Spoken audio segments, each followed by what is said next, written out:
Bismillahirrahmanirrahim. Assalamualaikum warahmatullahi wabarakatuh. Alhamdulillah wa kafa, wassalatu wassalamu ala nabi Mustafa wa ala alihi wa sahbihi ahli sidqi wal wafa, amma ba'du. Qala Allah ta'ala, a'udzu billahi minasyaitonir rajim. Subhanaka la ilma lana illa ma 'allamtana innaka antal alimul hakim. Wa qala Nabi sallallahu alaihi wasallam, man salaka tariqan yaltamisu fihi ilman sahallallahu lahu tariqan ilal jannah, kama qala Rasulullah sallallahu alaihi wasallam. Ketua DKM Syed Al-Muhajirin yang Allah muliakan, Ustaz segenap pengurus jamaah salat maghrib yang Allah sangat cintai, mohon izin pada kesempatan maghrib menjelang isya saya menyampaikan topik tentang rezeki dalam perspektif Islam. Jamaah yang saya muliakan, ada sebuah fakta sosial yang unik. Misalnya kemarin saya lihat di acara reality show Give Away Trans 7, disebut di sana namanya Mang Oim, ya, pedagang opak dari Indramayu, kos di Kademangan kalau tidak salah Jakarta, tapi jualan opak. Lalu diwawancarai oleh presenter acara reality show tersebut, "Bapak dari mana Indramayu? Di sini ngapain dagang opak?" Putranya berapa Pak? 6. Ini dagang sehari berapa kira-kira pendapatannya? Ya jawab, kalau lagi sepi 50, kalau lagi lumayan 100. Jadi intervalnya 50 sampai 100. Bapak punya rumah? Enggak, ngontrak. Anaknya yang 4 di kampung, yang 2 di sini. Masya Allah. Logika mana yang bisa menjawab duit 100.000, anak 6 ngontrak cukup? Tak ada. Saya kemarin cukur, saya orangnya senang ngobrol, saya nanya si tukang cukurnya, "Kang dari mana?" "Bandung Pak." "Ini punya ente?" "Bukan, saya mah cuman kerja, ada bosnya. Jadi yang kerja 2, satu area itu, satu tempat cukur yang cukur 2. "Kang, ini kalau rame ini kira-kira berapa kepala yang dipotong rambutnya?" "Ya kalau lagi rame nyampe 40-an. Tapi kan saya bagi 2 sama si AA, 20 saya 20. Kalau lagi sepi ya 30-an dah sehari, 30 pala gitu." Katakanlah satu kepala 20.000. Ambil yang rame tadi, dia dapat 20 kepala, berarti 200. Bagi hasil sama bosnya, cepet. Dia berarti penghasilannya 100.000. Saya nanya, makan dikasih KA? Enggak, makan sendiri. Minum ya sendiri. 100 potong makan, bayangin. Makan siang sama makan sore. Masya Allah. Anak berapa Pak? "Kang, anaknya 2, tapi saya bercerai sama istri saya, dan saya sedang nanggung ibu saya di kampung lagi sakit. Jadi saya tiap bulan ngirimi orang tua yang sedang sakit." Bayangin, duit 100.000 buat kebutuhan dia, kebutuhan anaknya yang 2 perempuan yang sedang remaja, dan kebutuhan ibunya. Dia bilang, "Kang, cukup." "Alhamdulillah Pak, cukup." Nah, ini fakta ya. Mungkin bapak-bapak banyak lah kalau mau menggali, mengidentifikasi banyak. Cuman kan kita kadang-kadang cuek aja kan. Ada fakta unik yang lain tentang urusan ma'isyah ini. Saya punya teman Pak, Ustadz. Mungkin pernah di sini barangkali Ustadznya, karena sudah jam terbangnya lumayan. Dan saya anggap ini teman saya ini luar biasa. Disebut luar biasa karena nggak kayak ustadz biasa. Kalau saya ustadz biasa. Kenapa saya bilang dia luar biasa? Ustadz yang lain rata-rata istrinya satu, tapi beliau subhanallah istrinya 3 Pak. Bang David ganteng ininya kalah jauh. Balas sih nggak ganteng-ganteng amat beliau itu. tapi saya salut sama beliau. Kemarin saya diajak ke istrinya ya. Oh iya, terus istri keduanya di Batu Ceper. Yang ketiga di Ciledug. Saya bilang, Tad, saya salut sama antum ya. Memangnya kenapa?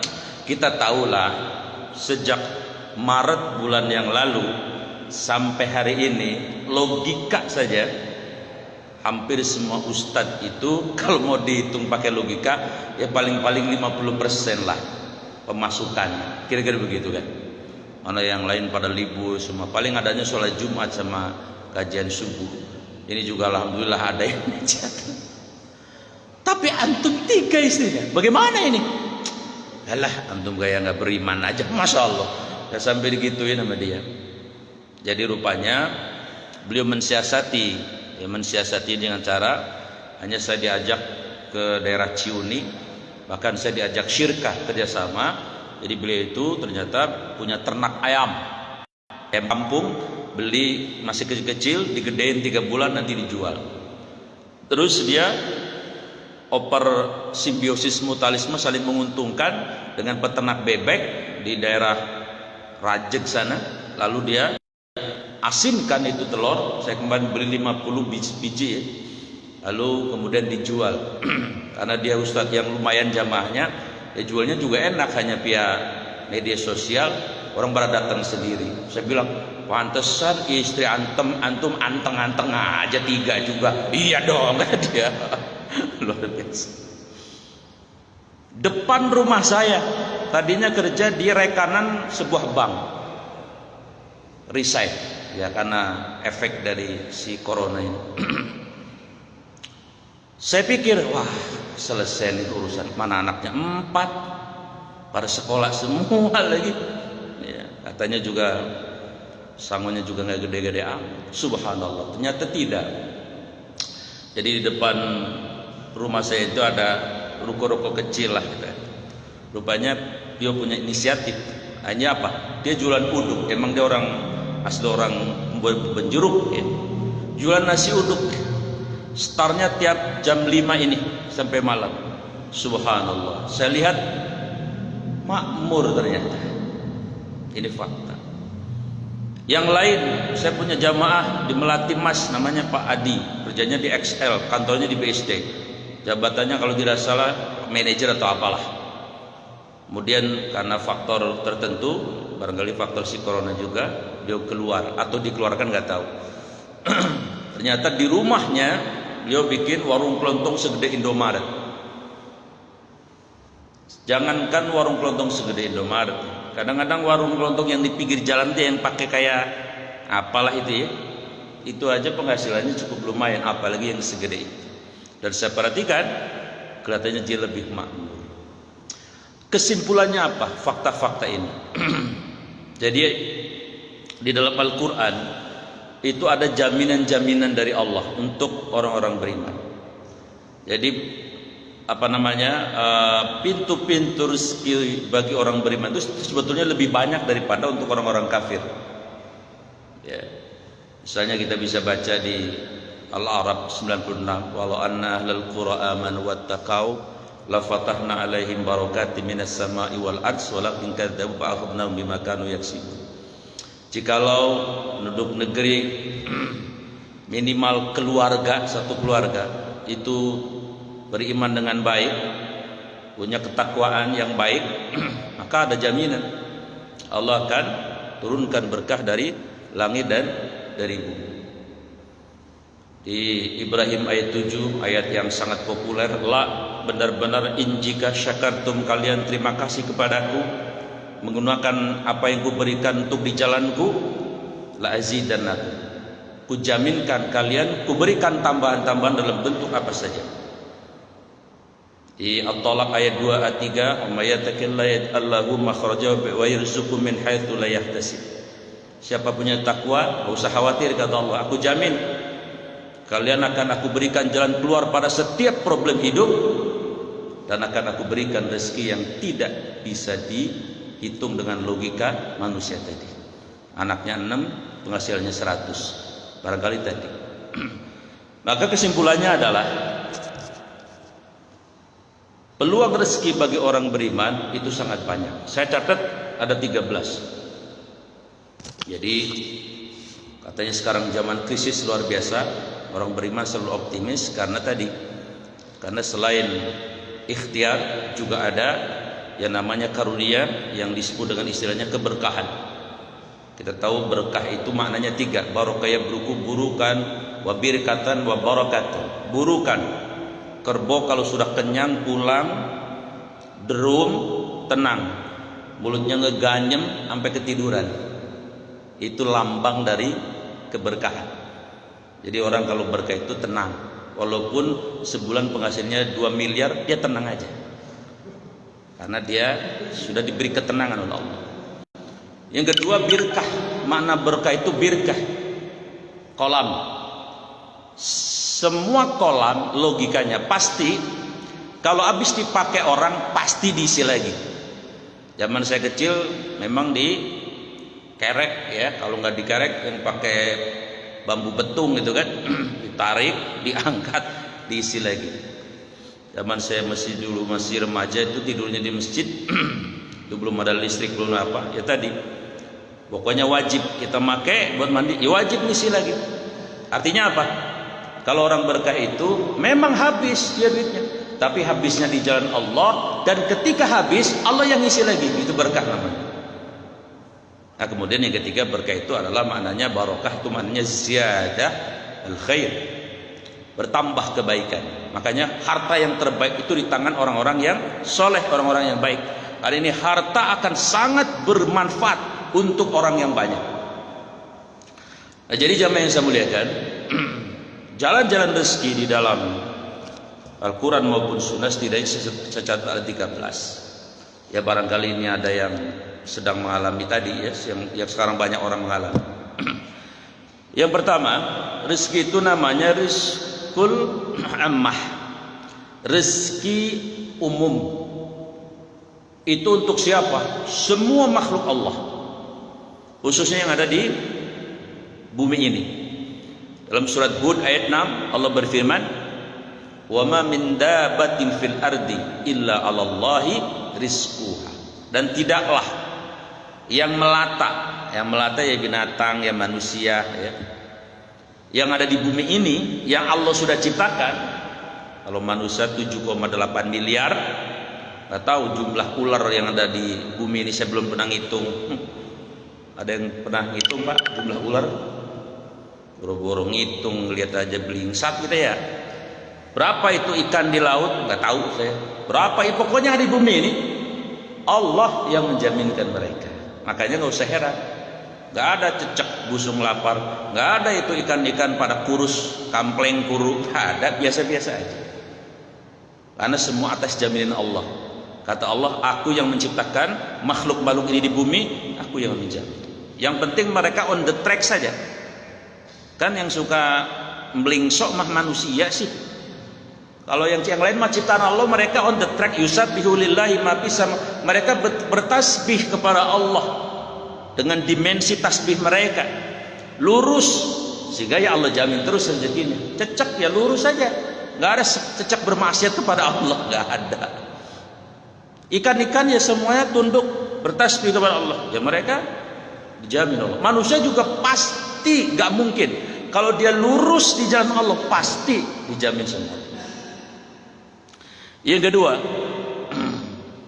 ada namanya rizqul kasbi, rezeki yang memang harus diikhtiarkan, memang kita wajib berikhtiar. Dalilnya surat Jumat ayat 10 yang sering kita baca kalau hari Jumat. Fa idza qudiyatis sholatu fantashiru fil ardi wabtagu min fadlillah. Kalau sudah sholat Jumat dan sholat yang lain, fantashiru, ya sudah keluar dari masjid, bertebaranlah di muka bumi ini. Untuk apa? Apa namanya? Mencari karunia Allah.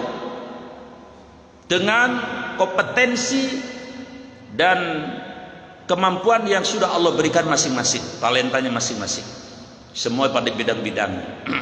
Jadi memang ini rezeki yang harus diikhtiar. Dua itu. Ya, tadi rezeki jaminan Allah, ada rezeki yang wajib kita ikhtiarkan. Kemudian yang ketiga, ada namanya rizqul istighfari. Rezeki datang karena kita banyak istighfar. Tuh kan, orang kafir kan nggak punya rezeki ini sebenarnya. Lihat surat Nuh ayat 10 sampai 12. Faqultu istaghfiru rabbakum innahu kana ghaffara yursilis samaa 'alaikum midrara wa yumdidkum bi amwalin wa banin wa yaj'al lakum jannatin wa yaj'al lakum anhara. Aku berkata, kata Nabi Nuh, istaghfiru, beristighfarlah sebanyak-banyaknya, mohon ampun kepada Allah. Innahu kana ghaffara, sesungguhnya Allah akan mengampuni dosa kalian, walaupun dosa kalian sebanyak pasir di pantai, seluas laut, setinggi gunung, selebar langit. Kalau kalian sungguh-sungguh bertobat, Allah akan ampuni. Kalau kalian banyak minta ampun, pertama Allah akan karunia, yursilis sama alaikum midrara, Allah akan turunkan hujan yang lebat yang akan menghidupkan tumbuh-tumbuhan, lalu kemudian menjadi aneka macam makanan dan kebutuhan pokok. Tidak hanya itu, kemudian wa yumdidkum bi amwal, Allah akan memperbanyak amwal, harta kalian, wa banin, dan anak. Bahkan tidak hanya itu, wa yaj'al lakum jannatin, Allah akan hijaukan apa yang kalian tanam, wa yaj'al lakum anhara, dan Allah akan alirkan sungai-sungai, lambang dari kesejahteraan. Masa nggak percaya sih janji Allah kayak gini? Kemudian yang keempat, ada namanya rizqus syukri. Jadi jalan rezeki karena rasa syukur. Tadi ayatnya Ibrahim ayat 7. La, benar-benar, in, jika, syakartum, kalian bersyukur, terima kasih kepadaku, yang cirinya 5 kata Imam Ghazali. Jadi kalau ada orang melaksanakan 5 ini, dia orang bersyukur, dan dia wajib diberikan rezeki yang banyak oleh Allah. Apa cirinya? Wa aksaru hamdalah, banyak mengucapkan alhamdulillah. Kayaknya kita mah dikit ya alhamdulillahnya, banyak. Mau dalam keadaan bagaimanapun yang dipuji Allah, karena yang berhak dipuji itu sebenarnya adalah Allah. Anaknya lulus kuliah Pak? Iya dong, alhamdulillah. Jangan anaknya lulus Pak, siapa dulu? Bapaknya motivator, bapaknya. Allahnya mana? Naik pangkat ya Pak? Alhamdulillah, amanah Allah. Jangan naik pangkat, ya orang mah tergantung kompetensinya. Lah saya layak. La ilaha illallah. Pak, mantunya kayaknya orang gedean. Alhamdulillah, Allah jodohin. Jangan, Pak, mantunya orang berdasi ini. Ya tergantung bapak emaknya lah. Tergantung bapak emak. Banyak alhamdulillah. Yang kedua, yunqasimul ghairihi, orang bersyukur dapat bagi.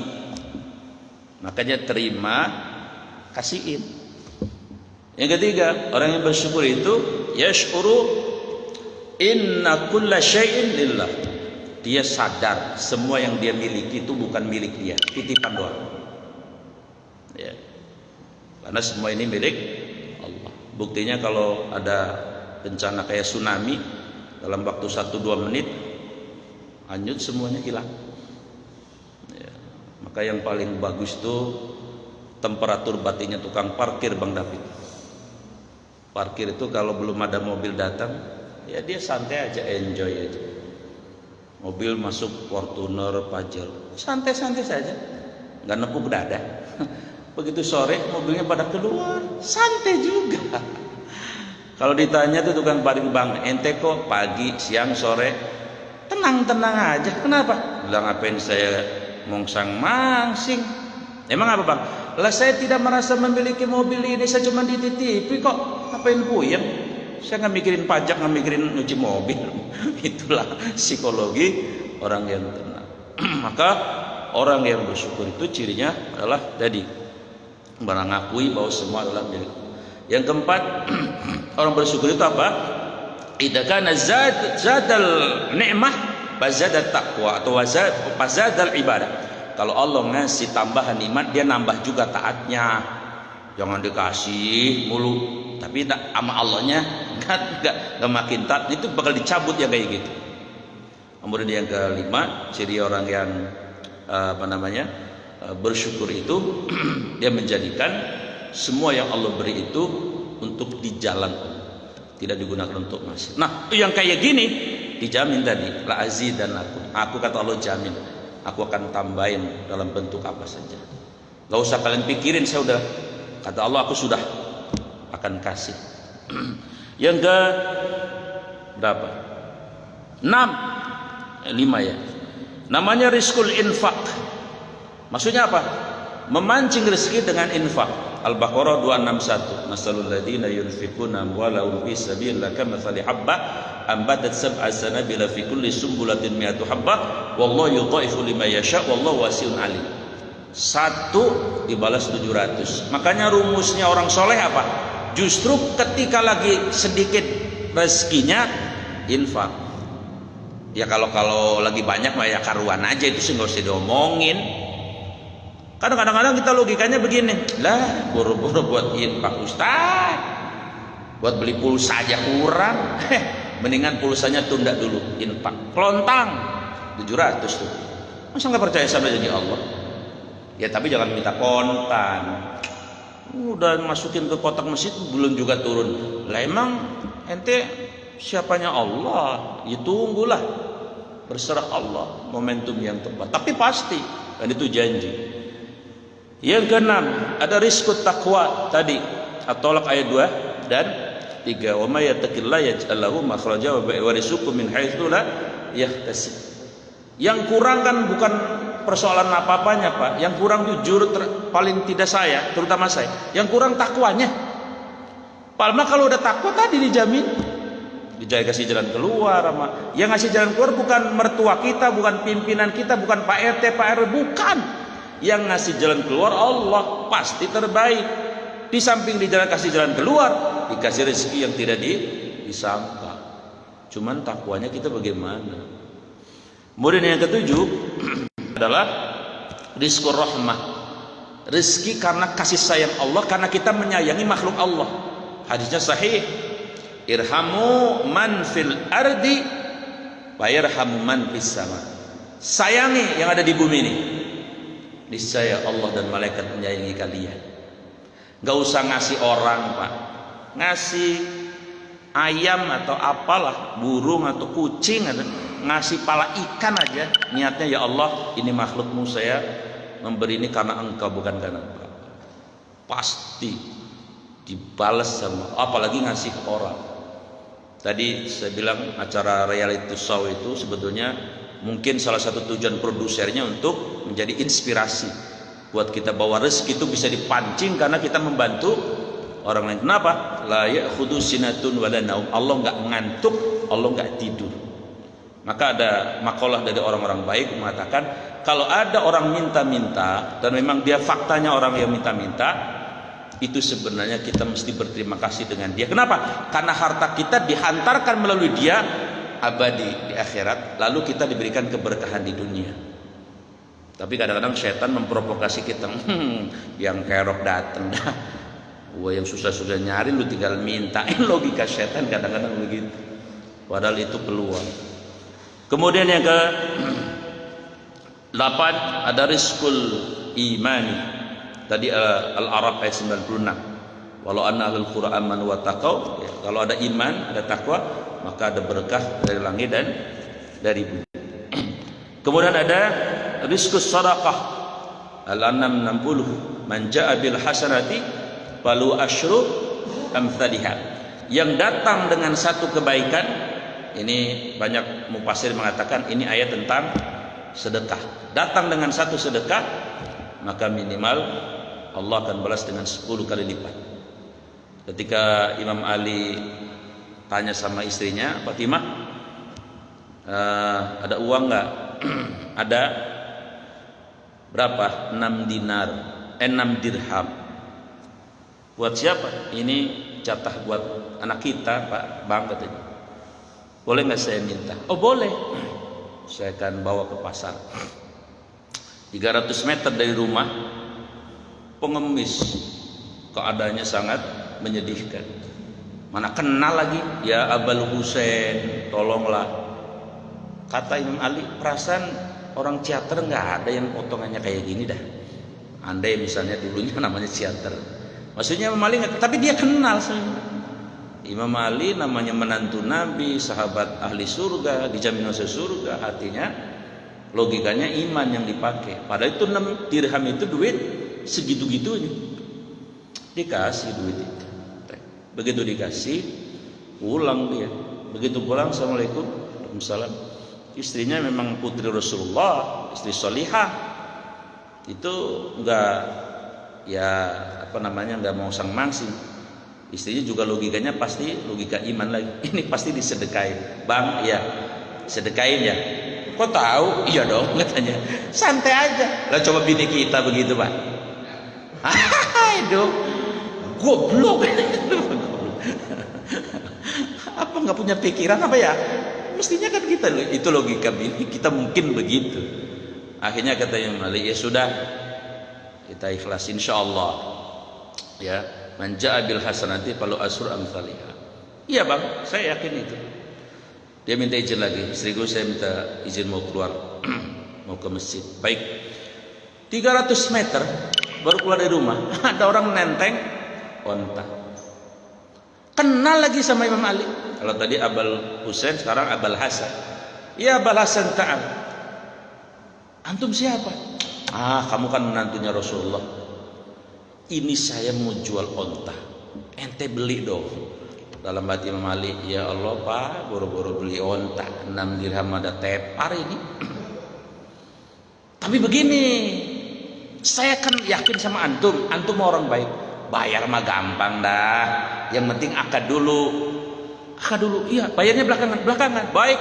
Antum mau jual berapa? Saya jual 100 dirham saja. 100 dirham. Ya, bayangkan.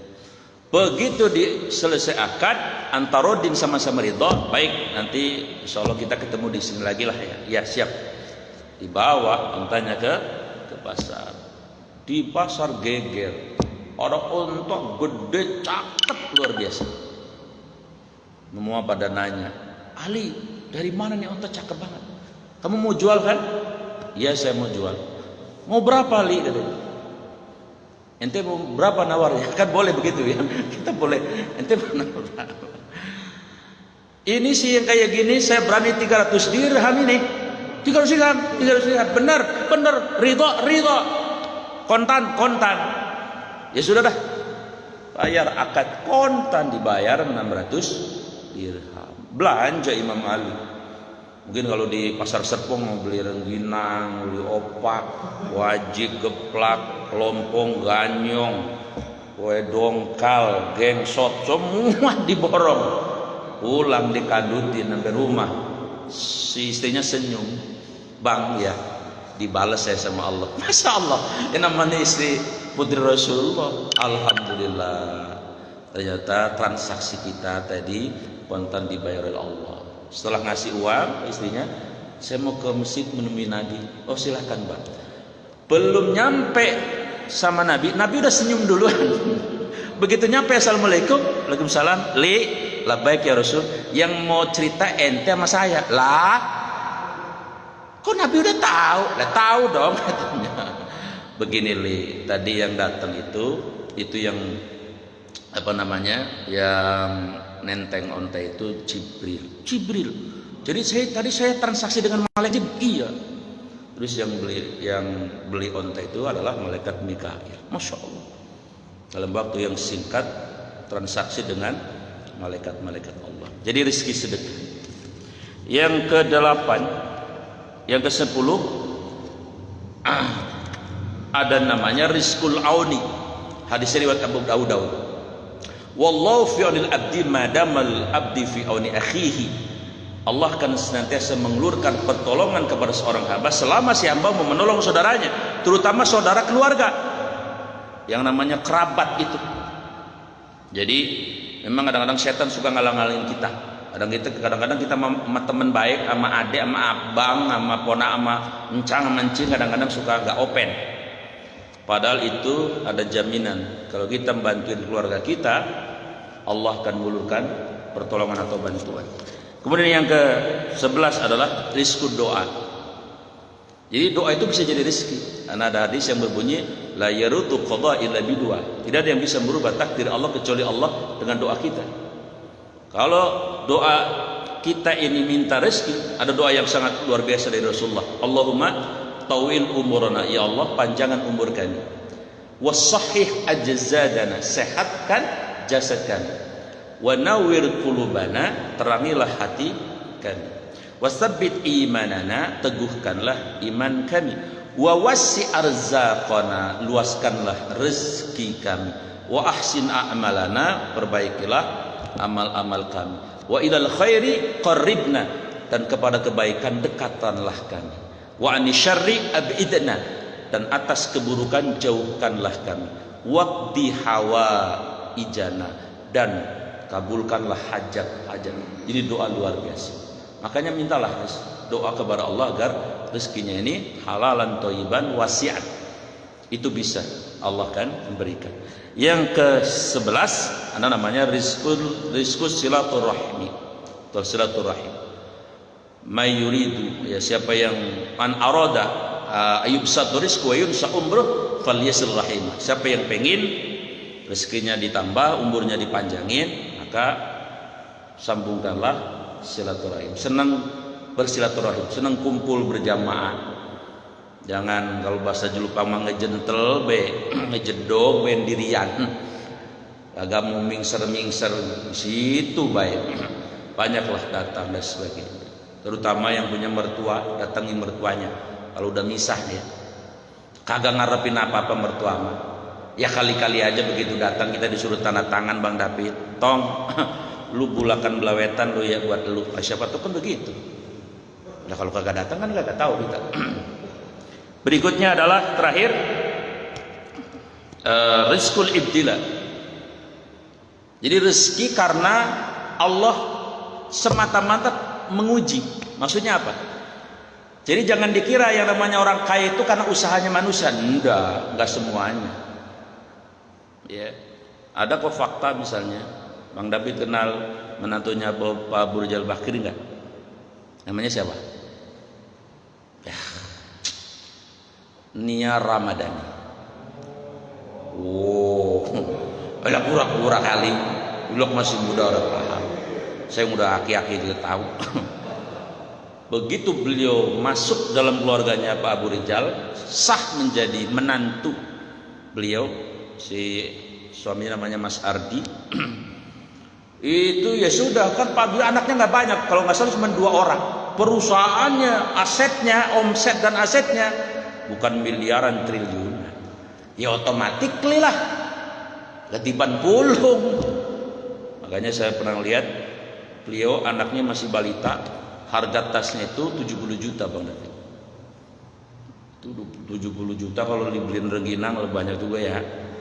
Tas doang.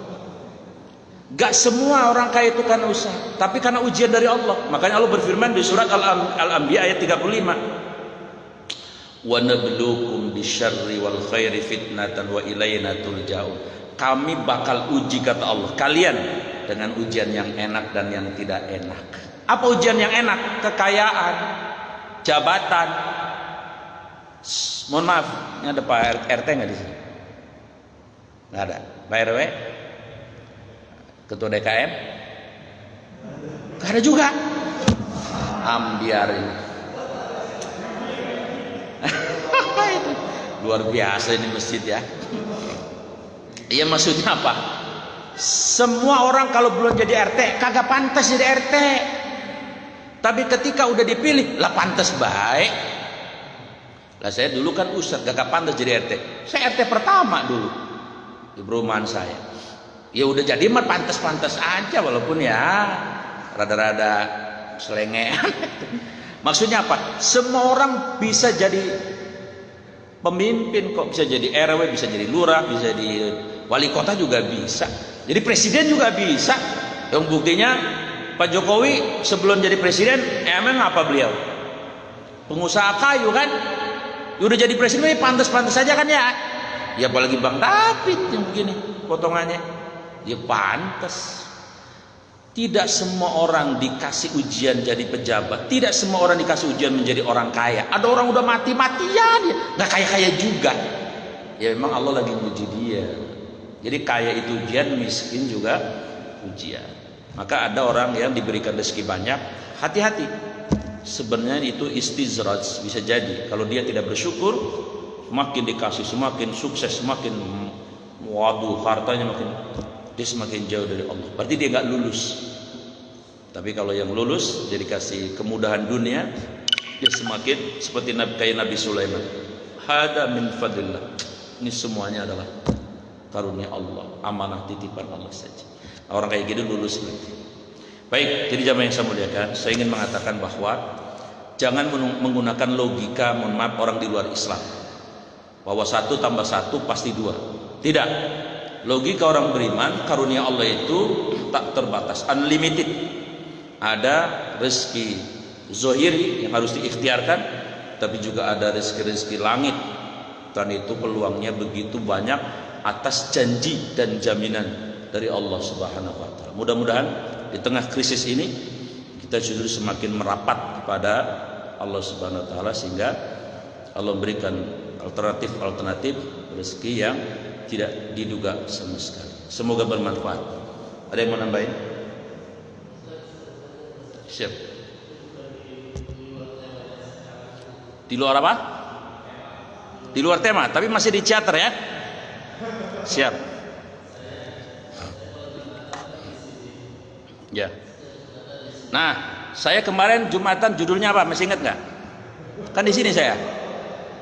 7 alasan mengapa musibah terjadi. Nah, berarti yang ingat tahu itu kemarin. Silakan Pak Haji.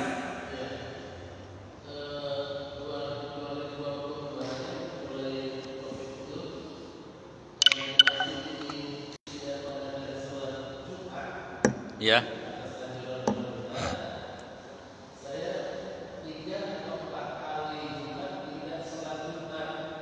Ya.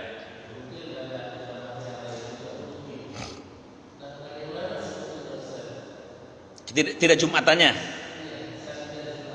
Ya.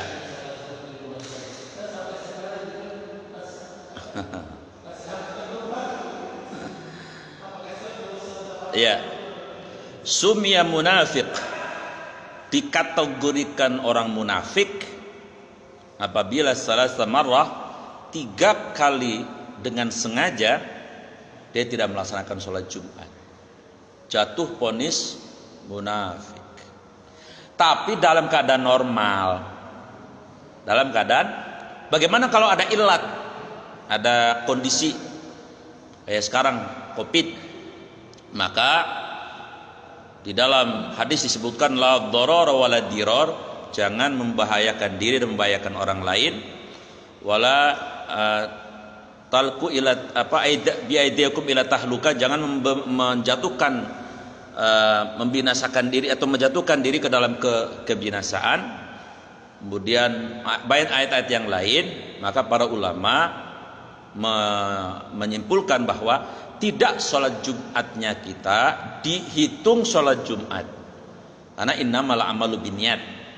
Karena kalau nggak ada corona mah pasti Jumatan, maka dengan niatnya itu dia sudah dianggap sholat Jumat sempurna sesuai dengan apa yang dia kerjakan kalau dia sholat Jumat secara normal. Yang kedua, tidak bersalah dan tidak berdosa, bahkan apalagi dianggap sebagai seorang munafik.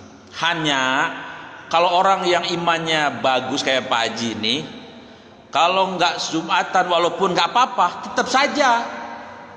Nah, itu namanya zauk, itu namanya khotir ya, basyiroh, mata batin orang beriman. Maka merasa, duh, saya salah ini, padahal sih tidak apa-apa. Nah, itu orang yang baik itu seperti itu. Jadi begitu Pak Haji. Gak apa-apa insya Allah. Enggak. Apa namanya? Kenapa? Ada yang munafik juga, tapi ada yang kafir juga. Kalau yang kafir itu riwayat Ahmad ya. Ada yang, cuman saya kalau mau menyebut kafir agak gimana lah ya.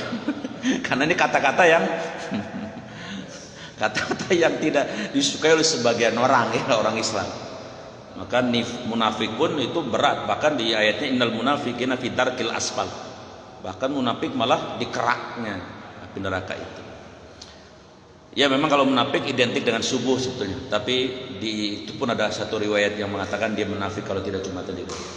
Tapi yang kafir juga itu disepakati oleh para ahli hadis. Ya intinya sih ya jelek lah.